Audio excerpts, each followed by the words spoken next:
Bonjour, je m'appelle Enyana Madjetongo. Je vais pouvoir présenter mon travail de session qui se porte sur l'attaque par phishing.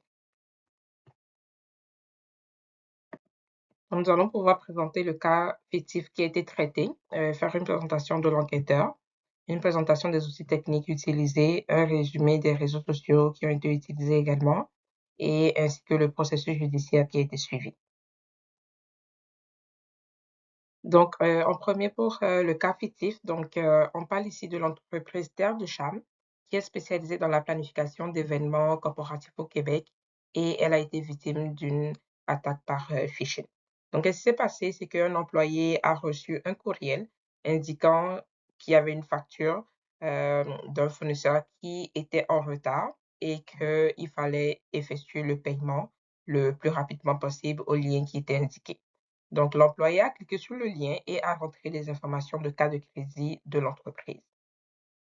L'entreprise s'est rendue compte que l'un des directeurs a voulu acquitter une facture de lunch d'équipe et que la carte a été refusée par faute de moyens. Donc, ayant contacté la banque leur a indiqué que les fraudeurs avaient les informations. Donc, ça a de l'air que ça ressemble plus à une attaque de phishing. Donc, c'est eux-mêmes qui ont donné les informations et qui ne pouvaient pas les rembourser. Aussi, vu que l'entreprise traite auprès les clients de l'entreprise sont les banques, des cabinets d'assurance et de la mode, ils ont des données sensibles, donc comme de leurs clients.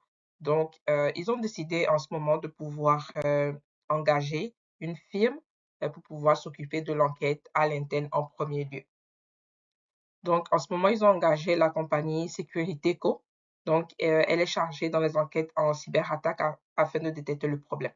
Donc, ce travail-là, je le fais seul, fait qu'on va dire que je suis l'enquêtrice principale en ce moment et qui était chargée de pouvoir faire l'enquête et de rédiger le rapport par la suite. Donc, en premier lieu, l'outil qui a été utilisé, c'est de pouvoir faire l'analyse du journal des événements. Donc, de pouvoir vérifier les différentes connexions sur le site web de l'entreprise, de pouvoir vérifier les accès aux fichiers, de pouvoir faire un audit de qu'est-ce qui s'est passé, c'est quoi les courriels, de pouvoir vérifier. Donc, le courriel a été vérifié. Donc, le courriel a été retrouvé en ce moment que le fraudeur a été utilisé.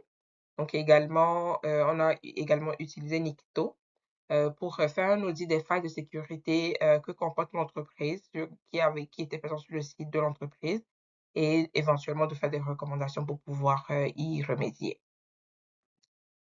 Donc, par la suite, avec le courriel qu'on a retracé, donc on a utilisé ce courriel pour pouvoir faire une recherche dans la barre de recherche de LinkedIn. Donc, cela nous a sorti un profil. Donc, c'est le profil de Hank Upton, donc un cas fictif qui a été utilisé.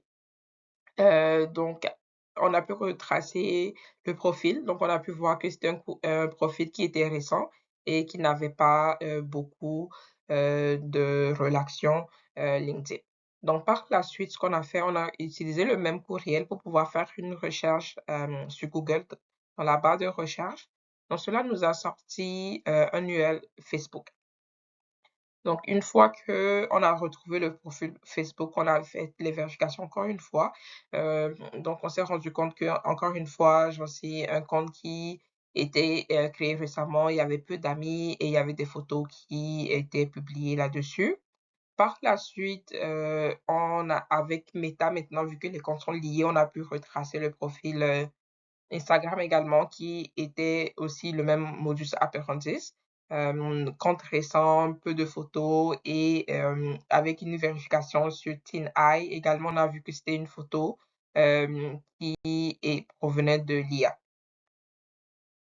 Donc, ensuite, avec les trouvailles de l'entreprise, donc il y a les preuves qui ont été recensées, qui ont été transmises également à la Sûreté de Québec pour qu'ils puissent également faire l'enquête de leur côté et éventuellement poursuivre le client. Donc, le premier asset qui a été utilisé, Ça a été l'article 487 pour une demande de levée d'anonymat qui a été faite en premier lieu vu qu'on avait retrouvé le courriel. Donc, pour pouvoir, on a retracé l'adresse IP. Donc, il fallait demander au fournisseur Internet de pouvoir lever l'anonymat sur le client. De là, une fois que cet anonymat a été enlevé, on a pu avoir l'adresse, donc en ce moment, avec les preuves, donc demander un mandat de perquisition. Donc, une fois que le mandat de perquisition a été octroyé, une perquisition a été faite chez le fraudeur, donc avec les informations supplémentaires qu'on a pu trouver là-bas. Donc, éventuellement, pour pouvoir le poursuivre, on va utiliser l'article 381, la 342.1, la 372.1 et la 402.2. Donc, c'est ce qui a été fait et également, on a pu faire des recommandations à l'entreprise sur comment pouvoir prévenir des attaques dans le futur. Donc, c'est tout. Merci beaucoup.